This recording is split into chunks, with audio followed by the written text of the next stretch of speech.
আজ থেকে প্রায় ১৫০০ বছর আগে আল্লাহ রাসূল সাল্লাল্লাহু আলাইহি ওয়াসাল্লাম নারীদেরকে যেই স্বাধীনতা দিয়ে গেছেন, এই যুগে এসে ওই স্বাধীনতা থেকে বড় স্বাধীনতা আর কিছুই হতে পারে না।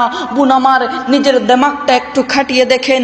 পিরিয়ড চলাকালীন অবস্থায় স্কুল, কলেজ, অফিস, আদালত, চাকরি বাকরি আপনাকে কোনো জায়গায় ছুটি দেয়া হয় না, অথচ আল্লাহ পাক রব্বুল আলামিন কত দয়াময়, তিনি রহিম, তিনি রহমান, তিনি আপনাকে নামাজ, রোজা এরকম বাধ্যতামূলক ফরজ ইবাদত থেকেও ছুটি দিয়ে দিয়েছেন। সুবহানাল্লাহ।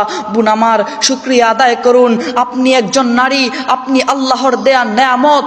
আল্লাহ রাসূল সাল্লাল্লাহু আলাইহি সাল্লাম বলেছেন, যে মহিলা সুগন্ধি ব্যবহার করে ঘর থেকে বের হয় তার নামাজ কবুল হয় না যতক্ষণ না সে নাপাক ব্যক্তির মতো গোসল করে পবিত্র হয়। নাউজুবিল্লাহ।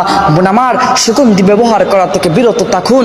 আল্লাহ রাসূল নিষেধ করেছেন যেন আপনারা সুগন্ধি ব্যবহার না করেন। হে নারী, রাসূলে পাক সাল্লাল্লাহু আলাইহি সাল্লাম বলেছেন, আমি জাহান্নামের মহিলাদের অনেক আযাবে ভুগতে দেখেছি।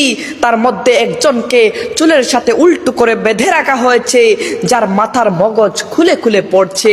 তার পাপ ছিল সে পরপুরুষের সামনে মাথার চুল ঢেকে রাখত না। হে নারী, ত্যাগী হও মা খাদিজার মতো, স্বামী ভক্ত হও বিবি রহিমার মতো, ঈমানী হও বিবি আসিয়ার মতো, পবিত্র হও বিবি মরিয়মের মতো, জ্ঞানী হও মা আয়েশার মতো, পর্দাশীল হও মা ফাতেমার মতো। নারীদের কিছু বৈশিষ্ট্যের কথা বলি।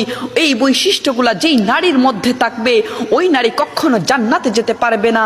যারা বেপরদায় চলাফেরা করে, চুল উঁচু করে বাঁধে, নকল বা আলগা চুল ব্যবহার করে, পারফিউম ব্যবহার করে, বাজনাযুক্ত নুপুর ব্যবহার করে, ব্লু প্লাগ করে, টাইট ফিট জামা পরে, হাত পায়ের নখ লম্বা করে রাখে, যারা স্বামীকে ঠকায়, এই ধরনের বৈশিষ্ট্য যেই নারীর মধ্যে থাকবে ওই নারী কখনো জান্নাতে প্রবেশ করতে পারবে না। দেবর ও ভাবির মধ্যে সীসা ঢালা প্রাচীরের মতো পর্দা হওয়া উচিত।